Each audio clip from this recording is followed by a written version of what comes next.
So now I will be discussing Chapter 24, Question 3, which is basically asked, what is an e-patient?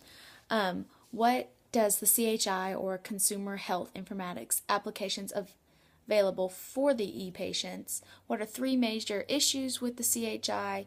And as healthcare providers, what are our concerns? So to start off, what is an e-patient? It is an individual who can get access to healthcare information 24/7 and expect to partner in healthcare decisions. The CHI Consumer Health Informatics applications available to the e-patients.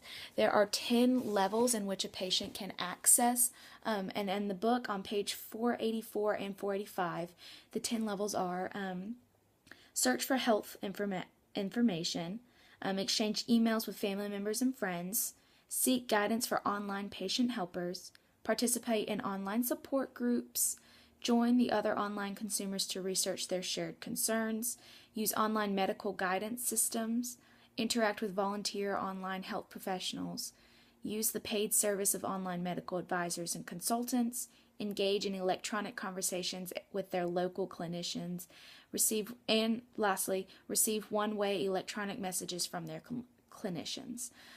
All of these are different ways basically for the patient or e-patient to use the internet or online or anything like that to basically access their personal information. They can ask questions using discussion boards, websites, message boards, even some portals between doctor's offices. Like mine back home had portals that we could email the doctor our questions, and they could, relate information directly back to us.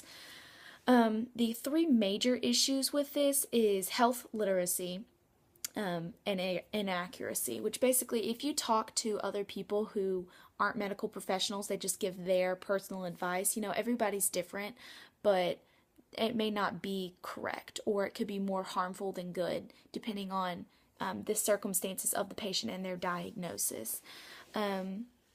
So basically, trusting non-medical professionals is not necessarily the best thing to do when treating yourself.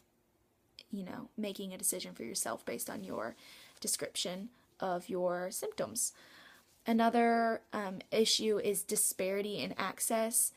Some people don't have a computer, or some people don't have internet access if they do have a computer, or they don't have video applications, or they don't have the knowledge to use tools like Skype or message boards or anything like that. So being unable to access the information could cause a problem with it.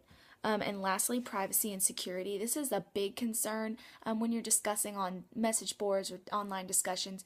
You're giving information when you're paying for clinical advice, like we saw as one of the one of the applications available. Basically, you're giving up your information and your privacy to other people that you don't know, to strangers, and that is definitely an issue with online discussions to help make clinical decisions.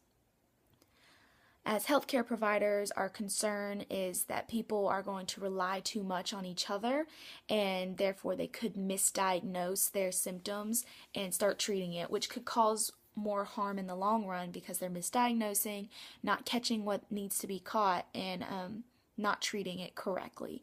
If they just go to a doctor's, even though, that is more costly. So I can see the benefits of being an e-patient, but you need to get diagnosed correctly in order to treat it correctly, and that way you reduce less long-term effects, causing more harm to oneself because they don't want to go to the doctors, or they choose to rely on other people who may not know. A lot of people offer up remedies or theories on online